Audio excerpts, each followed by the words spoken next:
simply walking down the street, you come into contact with people speaking different languages, practicing different faiths from different ethnic communities, different degrees of privilege. And this is something that I take for granted. Navigating diversity is really a way of life in India.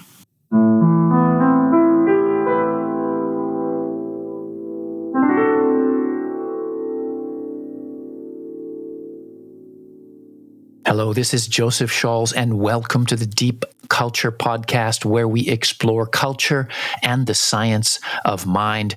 And I'm here with today's co-host, Ishita Ray, beginning the first episode of Season 3, Episode 24. It is great to be back with you.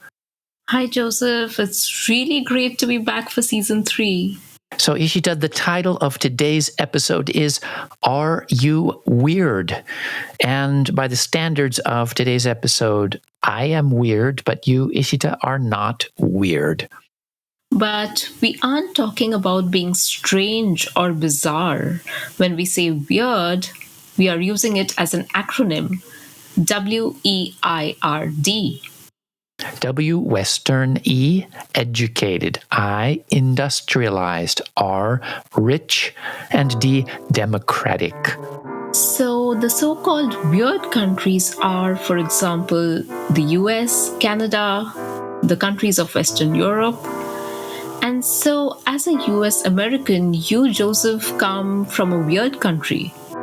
Whereas you, Ishita, having grown up in India, were raised in a not weird country. And this acronym goes back to an academic article published in Brain and Behavioral Sciences in 2010. And the title was The Weirdest People in the World. And the main point of the article was that the field of psychology had a problem. Researchers were trying to understand the human mind, the psychology of human beings in general, but research studies were overwhelmingly from Western or so-called weird countries, and the research subjects, often college students, simply weren't typical of people around the world.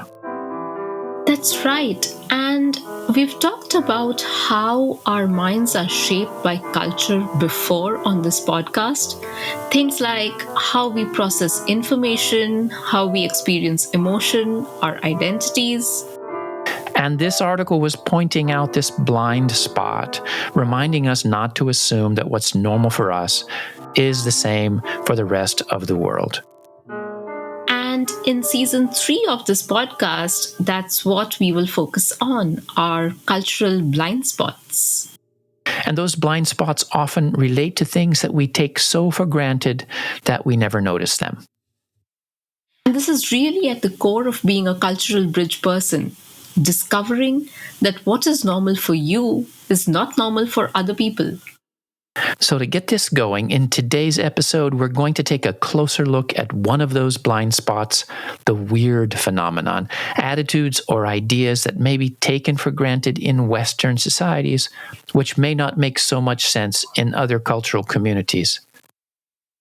And in particular, whether the field of intercultural education is influenced by a weird perspective. And that brings us to part 1, a weird person in India.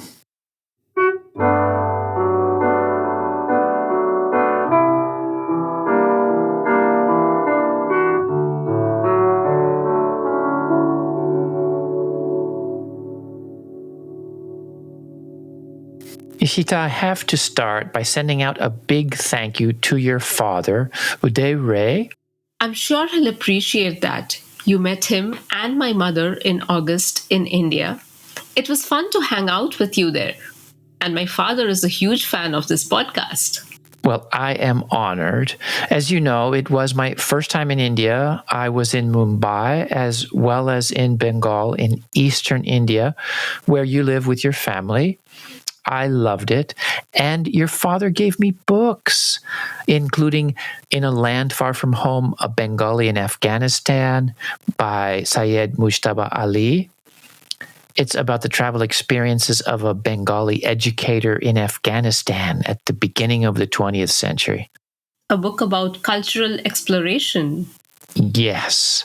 And I was inspired by the inscription that your father wrote on the inside cover. He wrote, "Like minds break the barriers of geography, language, or culture effortlessly." Well, my father and mother are both educators. My father is really a humanist. He has this broad perspective in the tradition of Rabindranath Tagore. So just remind our listeners who Rabindranath Tagore was. Well, he was a Bengali writer and poet, the first non Westerner to win a Nobel Prize in literature, but he was much more: an educator, social reformer, a philosopher, an artist. He has had enormous influence on Bengali and Indian culture and society. And he was a world renowned intellectual. And while I was in Bengal, I visited the village of Santiniketan, where I went to the campus of Vishva Bharati University, which Tagore founded. I went with you and our good friend and colleague Dolon Gupta, who went to school there. It was just magical. One thing that inspires me about Tagore is that he embodies a kind of non contradiction. Tagore was a humanist and very much an internationalist, a sophisticate. He traveled the world, met with world leaders, and yet he was very much a Bengali. He fully embraced his cultural roots. So, for Tagore, being a global citizen did not conflict with having a strong cultural identity. That's right. And as an Indian and as a Bengali myself, I find his embrace of his Bengali and Indian self, even as he traveled the world, to be inspiring. Well, it does strike me that these days, if you say global citizen, it somehow sounds like you're supposed to go beyond culture, like you belong to the world and not to where you grew up. It's a very internationalist idea. And from my perspective, and I think Tagore would have agreed with me, we can never really go beyond the effects of culture. It's a very deep part of who we are. Well, it seems to me that the idea of going beyond culture is a very Western, perhaps even particularly American idea. It seems to treat culture as a form of identity, almost something that we choose. And that makes sense if you grow up in a society that emphasizes individualism. You might think that I, as an individual, can choose to be a global citizen. Growing up in India, it's really clear that we are shaped by our cultural background. We navigate deep diversity every day. Well, the United States has a lot of cultural diversity as well. But I feel like as an American, I grew up with this idea that, people everywhere in the world are basically the same. We're basically just human. And what fascinates me is that when people say that, they present it as a simple fact. But it is largely a cultural assumption that people are the same, and people accept it without much thought. Yes, and I think that applies to intercultural theory as well. For example, we hear a term like intercultural competence. Yes, that's a real buzzword these days. But it's very individualistic, like one more skill to add to my resume, something to help me get outcomes.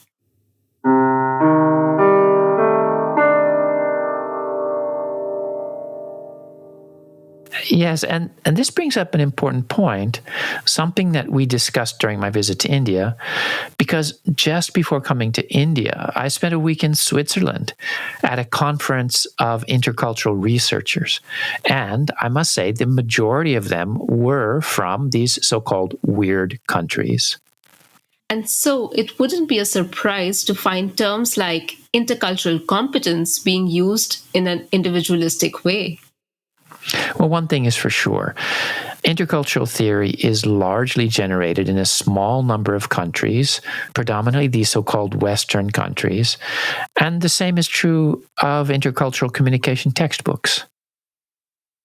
And yet, a country like India, with enormous cultural diversity and the legacy of people like Tagore, is not producing nearly as much theory, research, and education.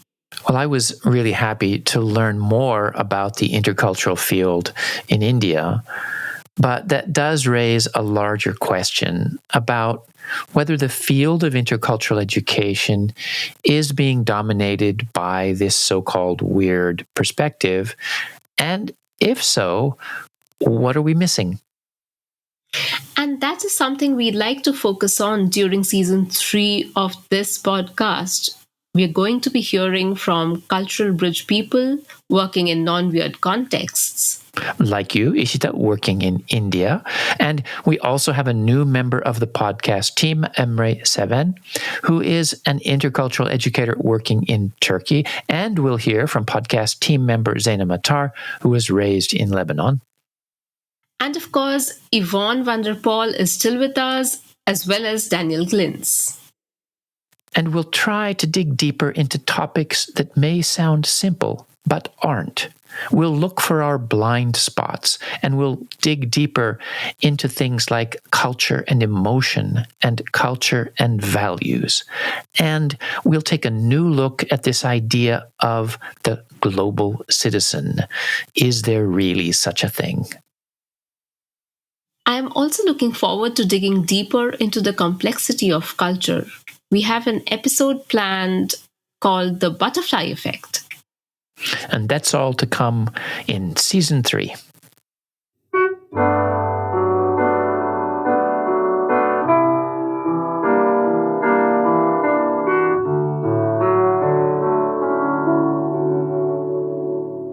So, Ishita, let's dig a bit deeper into this idea of so-called weird people. As we were saying, WEIRD is an acronym and it stands for Western, Educated, Industrialized, Rich, and Democratic. It first got known through an article by Joseph Henrich, Stephen Heine, and Ara Norenzayan, titled The Weirdest People in the World. And basically, this article was a critique. It was questioning a hidden assumption, sometimes found in psychological research, that we could understand how the human mind works simply by testing subjects from a narrow slice of the world population. And here's a quote from the article.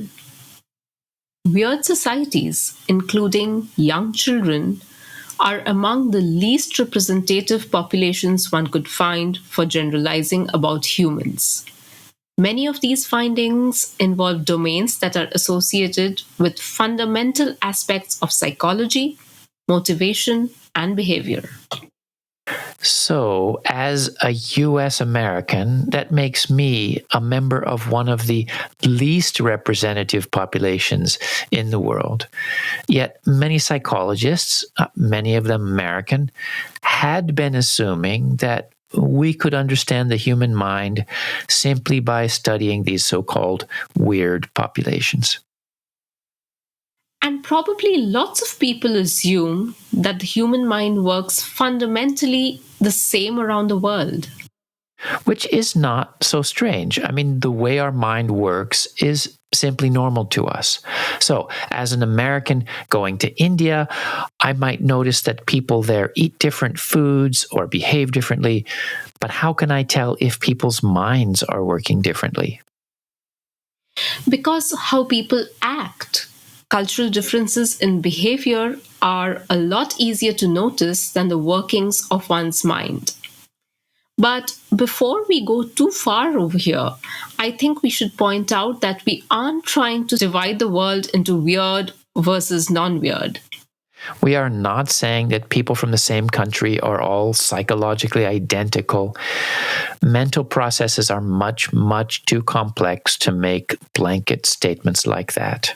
But at the level of large populations, there are important differences that can be measured.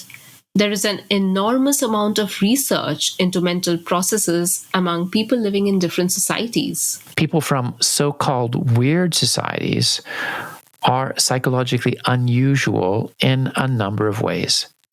So what are these differences that we're talking about? According to the article, they relate to fundamental aspects of psychology, motivation, and behavior. The domains reviewed include visual perception, fairness, cooperation, spatial reasoning, categorization, inferential induction, moral reasoning, reasoning styles, self concepts and related motivations, and heritability of IQ.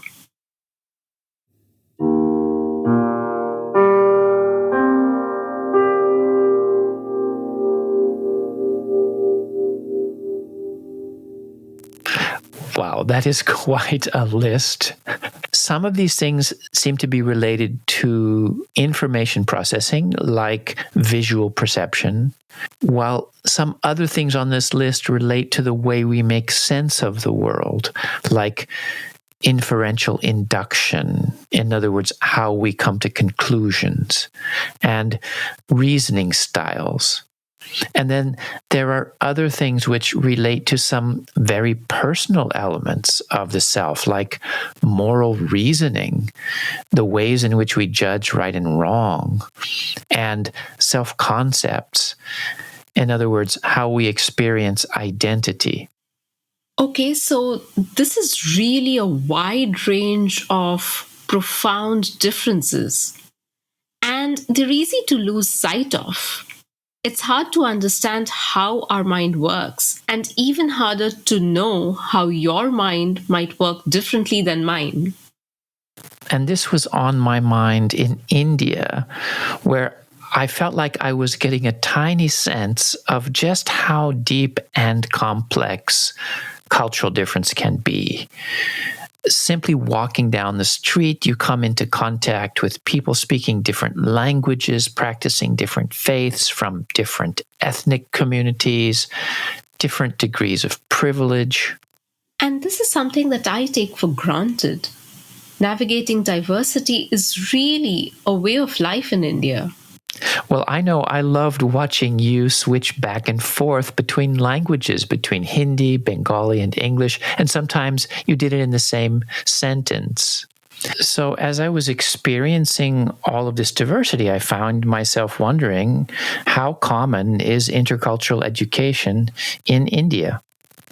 Well, not very. It's not widely known. There are very few classes in intercultural communication, few graduate degrees, not much intercultural training in Indian companies. Right, so India is one of the most diverse countries on earth, and I assume that it has plenty of intercultural challenges, right? Absolutely. Yet the study of intercultural communication is not common. Why not? I sometimes feel that intercultural theory can be hard to relate to in the Indian context. Hard to relate to. Well, you see, navigating cultural complexity is part of everyday life in India. It's very personal. And yet, intercultural theory is often highly abstract. If you open an intercultural communication textbook written in the US or Europe, it often starts with a long discussion of the definition of culture. It says things like, culture is a complex phenomenon, and there are many competing definitions. Yes, I see that all the time. To put it bluntly, that definition of culture does nothing to help me navigate the deep diversity I experience every day in India. I can see that. And intercultural education can also be ideological. A friend of mine, for example, an Indian employee of a multinational corporation, was saying that intercultural training in her company didn't help her make sense of her experiences. For example, there were complaints that Indians don't speak up enough. And yet, Indirect communication is part of everyday life in India. It reflects deep parts of Indian culture. And this wasn't recognized at all in the trainings. So, for whatever reason, the ways that intercultural trainings were done in this person's company were not helpful for someone who navigates cultural diversity every day. Precisely. And you feel that this is not an uncommon perception, that intercultural theory can be hard to relate to in the Indian context. Honestly, that's what it feels like to me. Well, if so, that's a problem. And that brings us to part 3. Are you a global citizen?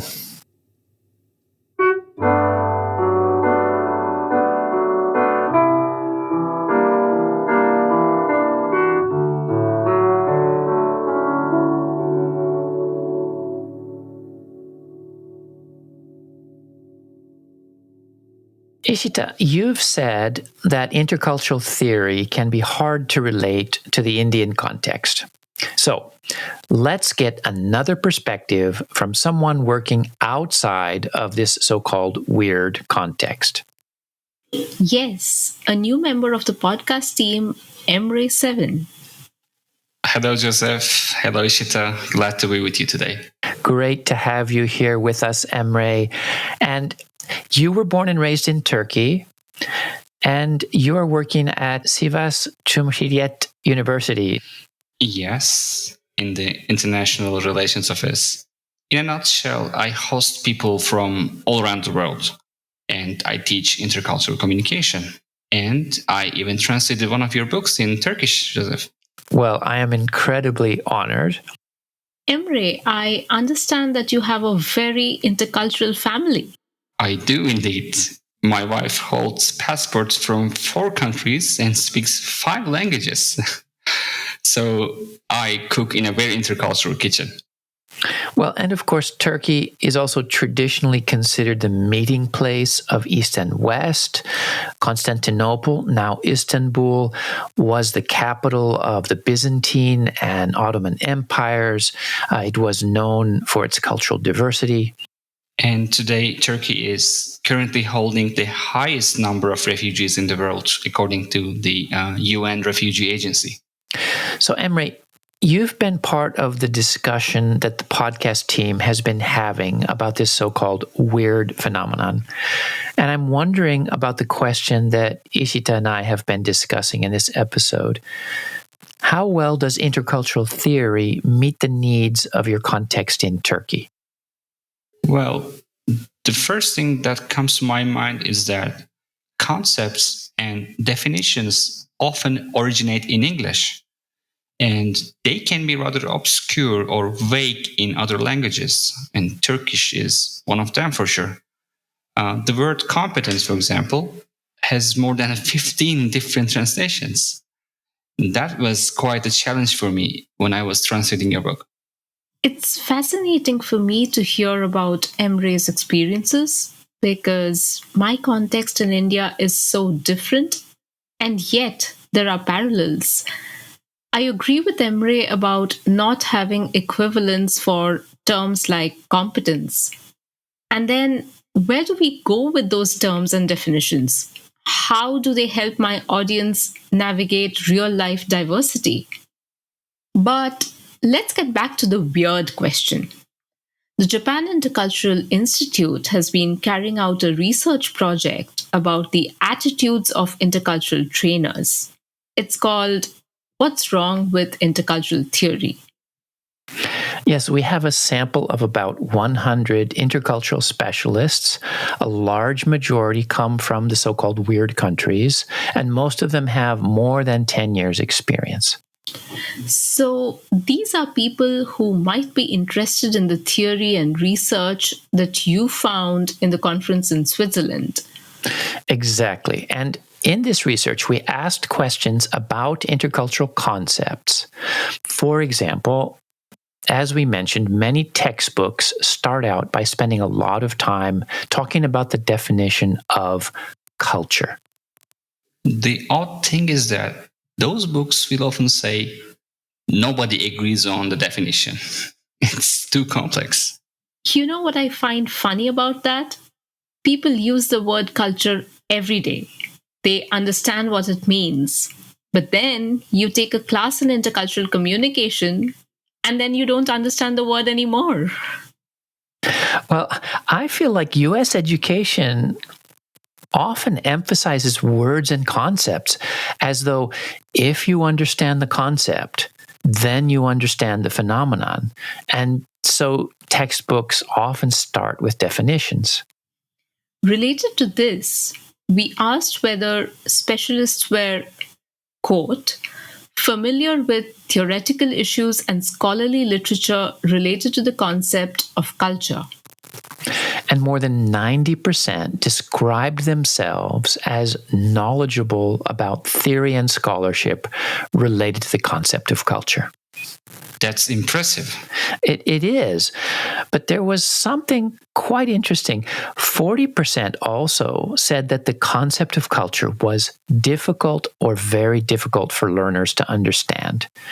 One typical comment was, I believe if explained, it can be very useful.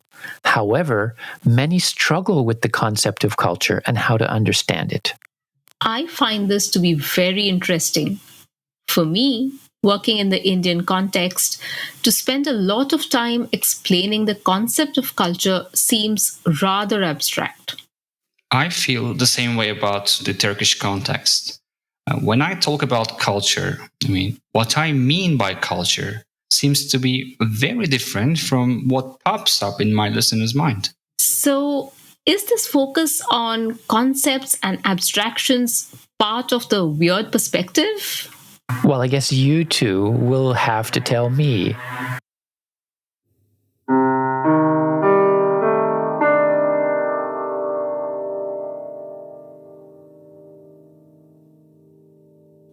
There's another survey question which caught my eye.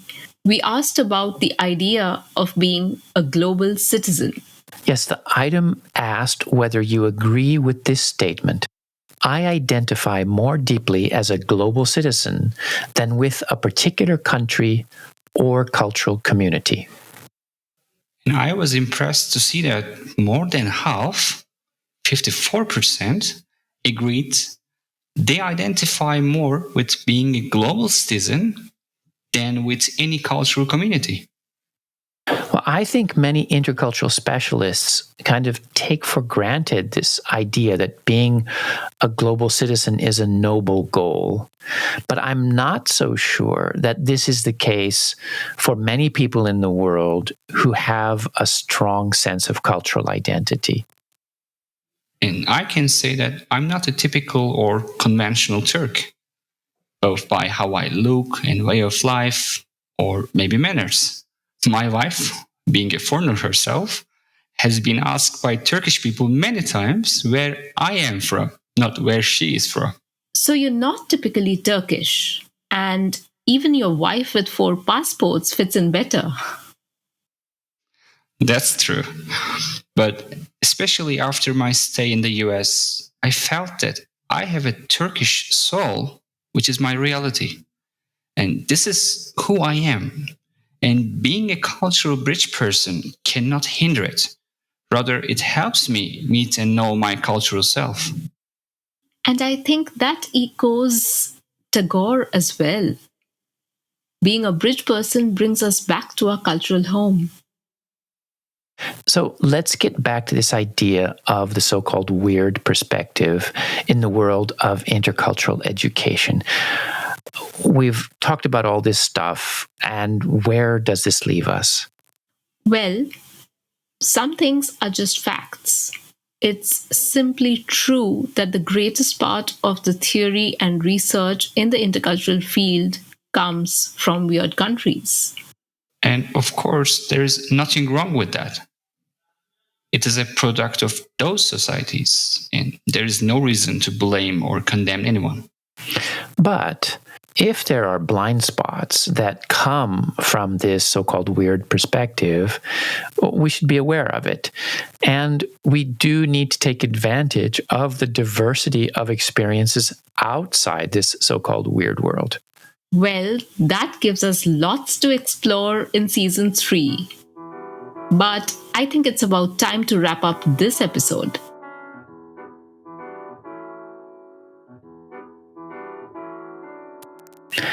Well, just before we do, we should mention some of the sources from today. If you want to learn more about the so-called weird perspective, you can check out the original 2010 article, The Weirdest People in the World, by Henrik Heine and Noren Zayan, published in Brain and Behavioral Sciences.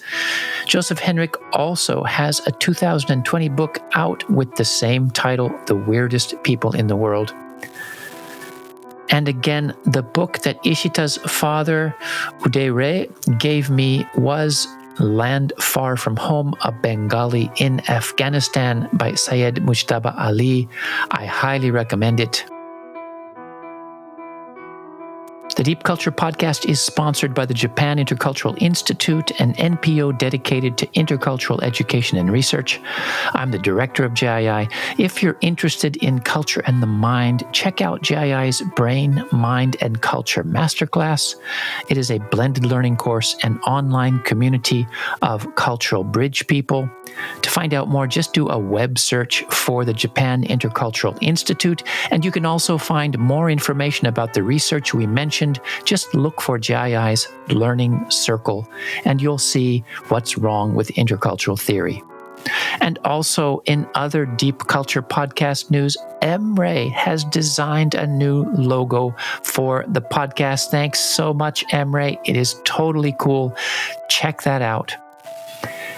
And if you like today's episode, please spread the word on social media. Also, you can write us at dcpodcast@japanintercultural.org. Once again, thanks to Ishita's father, Uday Ray, for his inspirational example of intercultural understanding. And thanks to the whole podcast team, Yvonne Vanderpool, Zaina Matar, Daniel Glintz, Ikomi Fritz, as always, sound engineer Robinson Fritz. And thanks to you today, as always, Ishita, and welcome to you, Emre. I'm so happy to have you with us.